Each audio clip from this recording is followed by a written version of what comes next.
Alright, so we're heading down East Grade now. It's going to be much slower than I normally do. And I should stop and put in my earplugs. Glad I remembered that before I got too far underway. There's a nice little spot right here. That's another thing that I have to get used to is only using the back brake when in dirt.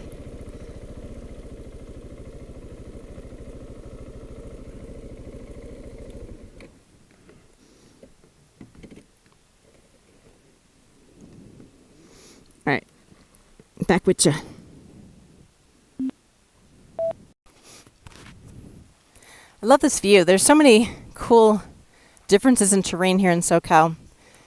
Like just right over there, you've got that really pretty, kind of meadowy, probably pasture. And then there's that kind of rock spine. And then rolling green. It's just so cool. As opposed to Michigan, where the diversity of terrain basically boils down to corn, soybean, corn, subdivision, city, corn. Oh, pothole as big as a Buick. Corn. It's not fantastic there.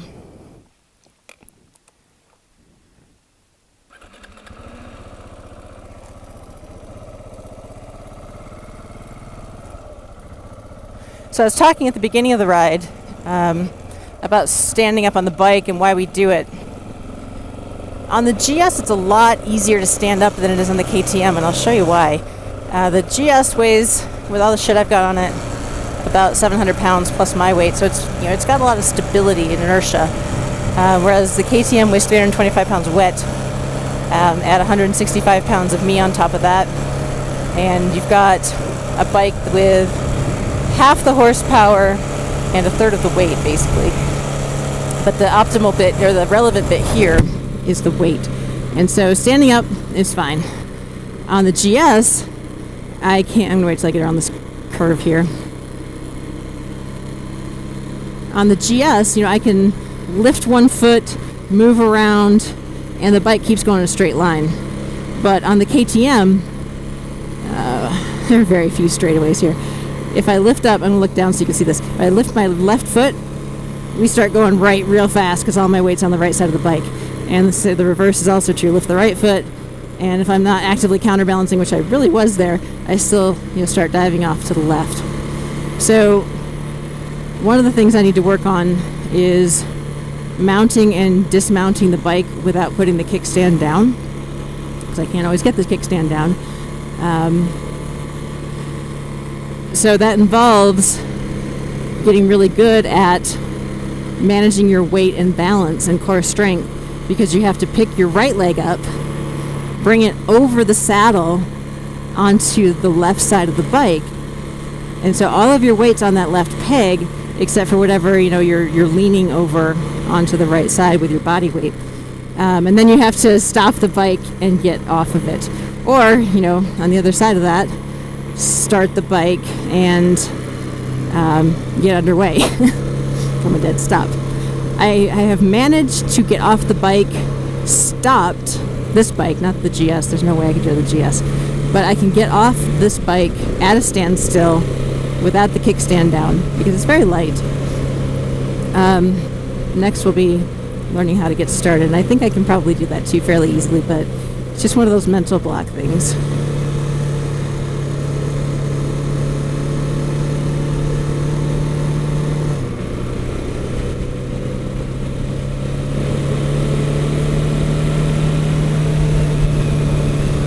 I remember the first time I rode this road by myself. It was not too long after I moved here, shortly after I started riding with the club, so we're probably talking about September of 2017. I was on my Yamaha FZ1, a bike that I really loved. I thought it was the best bike in the world, best bike I'd ever had, and it was a very good bike. It was fast. It was a good performance bike.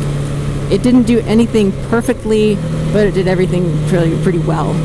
Its major downside for me was they don't make hard bags for it, so that was why I picked up the FJ09 before I knew any better, because I could get hard bags for it. A buddy of mine later destroyed my FZ1 on this very road. He strayed. I let him borrow it one day. He really liked it. I hated riding his little ST, BMW ST. It was god-awful bike. Hated every second of it. And he wanted to ride the FZ1 again. So the next day I said, why don't you come to my apartment? You can ride the FZ1, I'll ride the FJ09. Okay, cool. So everything's fine. I still wasn't super fast at this point. So I was riding in the back of the group, taking videos and stuff. And most of the way down the mountain, like with a mile left on this road, I see everybody pull off to the side as I come around a corner. And there's a video of this on my channel. And I thought, uh-oh, somebody had a problem. Did not even occur to me that it would be my bike that they then were hauling out of the ditch. She was rideable, but totaled. The bodywork alone was going to cost something. Well, the entire repair estimate was over $5,000, and the bike was not worth anywhere near that, less than half that. My friend who wrecked it offered to buy it at quote-unquote full value, and he still has it as far as I know. But that's the first time anything terrible has happened while I let somebody play with one of my toys. And I still share. I still let people ride my bikes. It's fine. Shit happens. We didn't get insurance involved there because I did not want my rates to go up because somebody else fucked up my bike.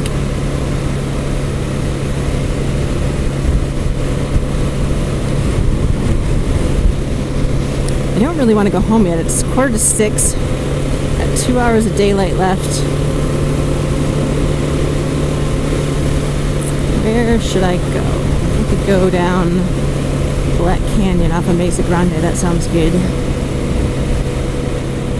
I don't end up in Ramona.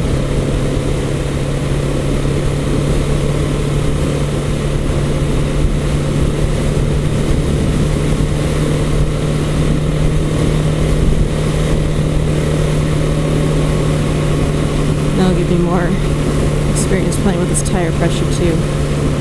Oh god, oh, I'm so glad I didn't hit that woodpecker with my face.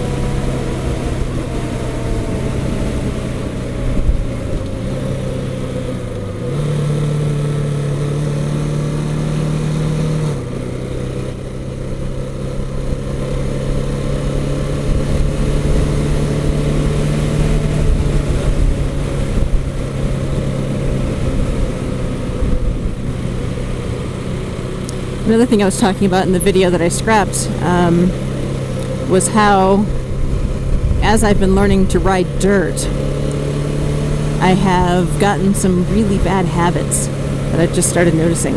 I'm not leaning with the bike on pavement anymore. I'm kind of counter-leaning the bike like you do on dirt. That's not okay. That's not good at all. That's partially why I've been scraping my pegs and side stands so hard that it's almost flipped me over. Thankfully it didn't, and now I have ways to mitigate that by using my body weight and adjusting the suspension up higher on the GS. But I've noticed that, and so I'm working on fixing that with mixed success. Another thing, it's common sense in motorcycling that you want to be able to see as far ahead as possible, keep your eyes up, your head up. Especially going through turns like this. And I got late apexing, mostly master. I don't always use it, even though I probably should. And late apexing, I'll show you up here basically. So normally, the way I used to ride, I would take the curve like this. And this one I would take like this, which is a very efficient way to take a curve, but you can't see as far ahead through the turns. So with a late apex to the turn, basically a late turn in, you ride closer to the center line, and then you turn later than you normally would, like that.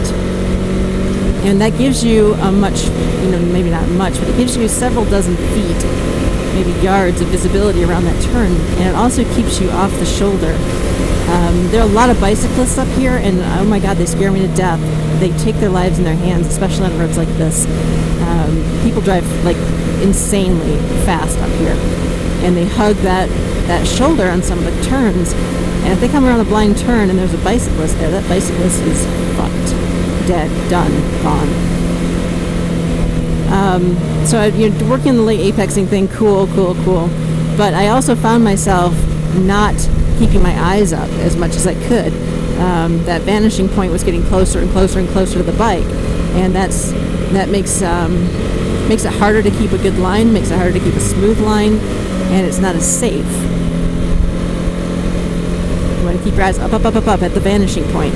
And I thought about it, and the reason why I do it, or was doing it, still to a degree, I guess, was because I have come around the turns and found pine cones, rocks, sand, other detritus in the road that I might, quote unquote, might not have seen if my eyes had been looking farther ahead. So I'm afraid that there's like a fine, powder coating of sand on the road or something closer to the bike. And so even if I wasn't keeping my eyes more down all the time, I was scanning back and forth, up and down, way more often than I needed to. My brain is pretty good. Our brains are pretty good at picking up inconsistencies in patterns, and so the pattern here is smooth road, clear road. The inconsistency would be something on that road, and so, generally speaking, if I, that vanishing point right there, I would be able to see it if there was something on the road right there.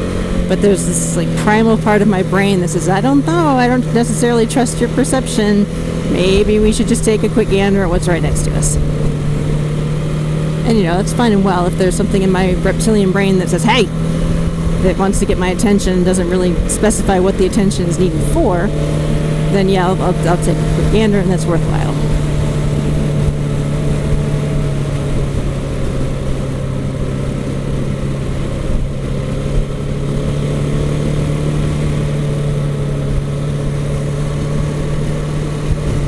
I still really have to think about late apexing. It's not something that comes intuitively to me. It's inefficient. And it's just counter to everything I've done for 22 years.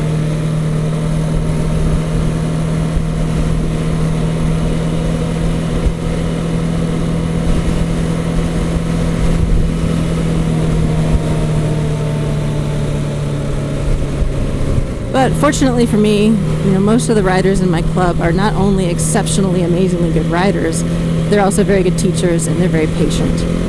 Many of them are patient. Not all of them are patient. So they've given me some really good pointers. And even if they're not actively teaching me, following them passively ingrains, some of their skill and expertise into my head and into muscle memory. I've never been around this many talented riders in my life. They're so smooth, and they're so fast, and they're so good. And 90% of them probably ride GSs. The GS is a phenomenal platform. It is the best. It is so choice. It is damn near perfect in every way. If it were an inch lower, it would be the best. For me anyways. Most of these guys are much taller, so they don't give a shit about how tall it is. I have to keep it on the lowest suspension setting. They keep it on, much higher ones because they have inseams. But I'm faster on the GS than I was on any sport bike I've ever had. And some of that is just my experience level has gone up, and I'm riding an order of magnitude better than I ever have. She said she went into a cliff probably. But also just the platform itself it makes everything easy. It practically rides itself. That telelever suspension, you don't even notice the bumps, on the FJ09 or FC1 or any other bike I've had for that matter that wasn't telelever. If I was all heeled over in a tight turn at speed and I hit a bump, that could mean a really bad day for me, if I weren't on the ball. But with the GS, it's a non-event. It doesn't even really register. That is really cool. Oh, that wind, though. Holy smokes, that is a lot of wind. Is this the turn where... No, this must be the next big right-hander where my buddy biffed it on my FC1. Might have been this one. Maybe, I don't know. I'll have to look at the video. So I did that one. And he did it because he was doing something dumb. He was passing a bike. He was going too fast on my bike. Yeah, I think it was this one. Yeah, it was this one. So I come around, I see everybody stopped here, everybody stop. I start walking down after I get off. There's my bike right there being pulled out of the ditch. Derek sitting over here on a rock looking, got very confused and dazed. He was fine, he had a broken collarbone. He was able to ride the bike down the mountain.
Oh, hi, snake. That was a rattlesnake. Cool.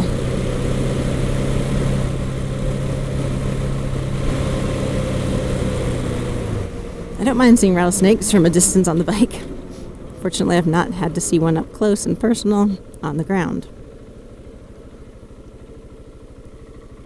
Wow, that extra half inch or so of being able to get my foot down really makes a nice difference. Stops like that.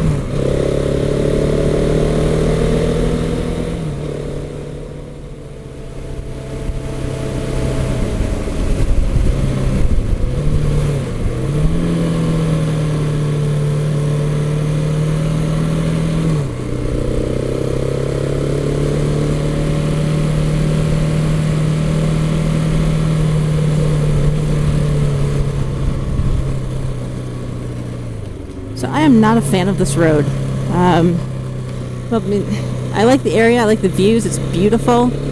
If the pavement were in better shape, reliably, it would be fantastic, but it's terrible. Coming up this way usually isn't too bad. Coming around the other way is not awesome. But you know, it's got these tight turns and it's got this weird half lane of sort of smooth asphalt on one side and something else on the other. There's also common patches of diesel fuel. There was a school bus apparently. My friend Rex was saying he found this out because going the other way, every time he hit a left-hand turn, there was a spot of diesel on the road. And so there was a school. He eventually discovered there was a school bus with a. See, I don't know if you saw that, but I totally twitched on that turn because of the tar snakes or something. But basically they didn't have a fuel cap, and so every time they turned a certain way, they were sloshing diesel fuel all over the place, which is totally, it's like being on grease. It's just slippery as hell. And I did hit a patch of diesel up here once myself, and found myself suddenly going sideways across the road. Fortunately, I did not go down. I was able to save it, but that's really disconcerting. So you've got the tar snakes, you've got the weird half-paved situation, you've got the diesel fuel, combine that with a lot of tight corners and limited visibility, and like, see there's rocks in the road, a lot of dust, there are cows, there are deer, there are jackrabbits. A lot of people love this road. I do not. I will give Mesa Grande a miss every time if I can. But coming this way to get to Black Canyon Road, this is how we got to do. Coming in from the other direction to get to Black Canyon is actually quite nice because you don't have to deal with this side of the mountain.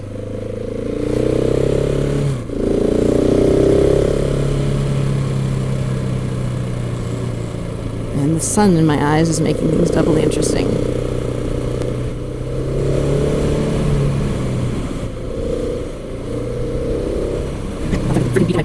nice. There we go.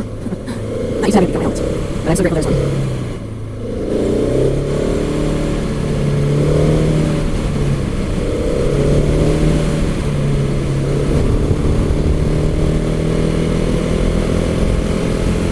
This might be a dumb time of day to go down Black Canyon. The sun will be in my face the whole time. Could go down to Sutherland Dam on the highway, or quote-unquote highway, and come up Black Canyon. Hi, cows. Cow. Well, I can always turn around if I need to. That's last words.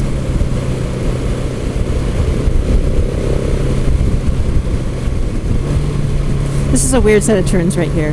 There's all kinds of conflicting line information that my eyes take from the pavement to the camber to the trees to the fences to the tar snakes, and then just up here around this corner it gets super visually confusing for me. I don't know if it's like that for everybody, but I'll tell you more when we get up there. So we come around to this bridge. You've also got the lines of the bridge guardrails contributing to the shenanigans. And there's also that sort of psychological, oh, fuck, there's a barrier. Oh, fuck, there's a drop-off. Oh, God. Whoa, my bike just dropped into neutral for no reason. That's not okay. It's not a difficult S-curve. It's just visually strange.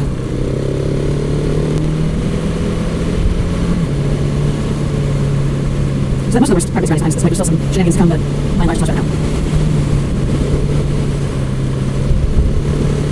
It would totally make more sense to go into Ramona and come up. How tired am I? It is 18:05. A little less than 2 hours of daylight left. Did not get a lot of sleep last night. Common sense says, go home. We'll see if I listen to it. And then regret it. Yeah, see this bullshit right here, this is nonsense. Like, what road crews? What were you even fucking thinking? It is slippery.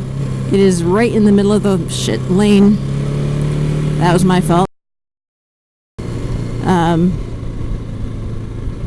It's just terrible. And then there are these, oh, Jesus Christ, I forgot. Talking and not riding. Turns like that, they're a little tighter than one might expect. And there's really no way to avoid riding on that shitty asphalt either. You can cling to this side, you can cling to the center line, but if you cling to the center line, you run into situations like I did just there.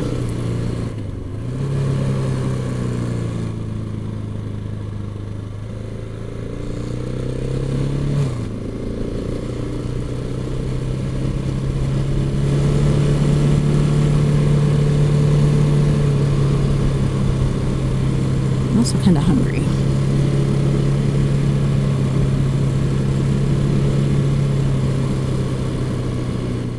I should probably call it a day and go home. I don't want to. I want to go to bed. Oh, hello. Traffic jam. Hi, cow. How you doing? Thank you. Good job.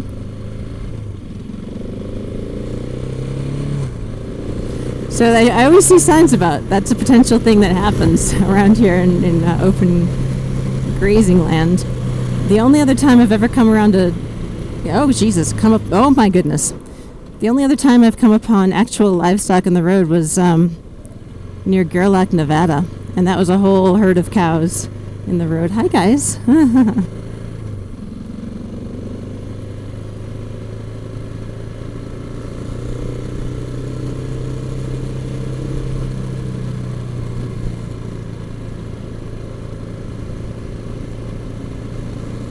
Just keep real chilled out right now, just in case.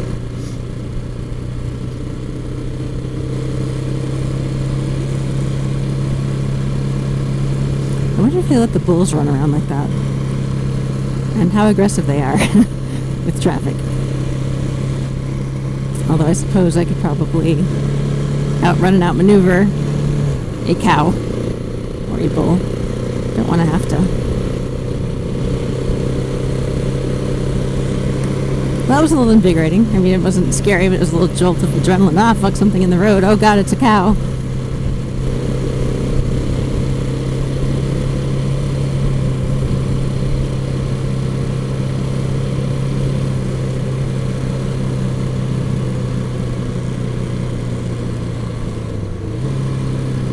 Just about to Black Canyon Road now. There's this cool abandoned store right there on the left. It's just really cool. It's got nice colors and it's visually interesting. Hi, cows. So I'll stop there sometimes and take pictures, and it's a common place for motorcycles to stop when they're on Mesa Grande, especially if they've just come up through the Black Canyon Road like this. I guess I'm doing Black Canyon Road.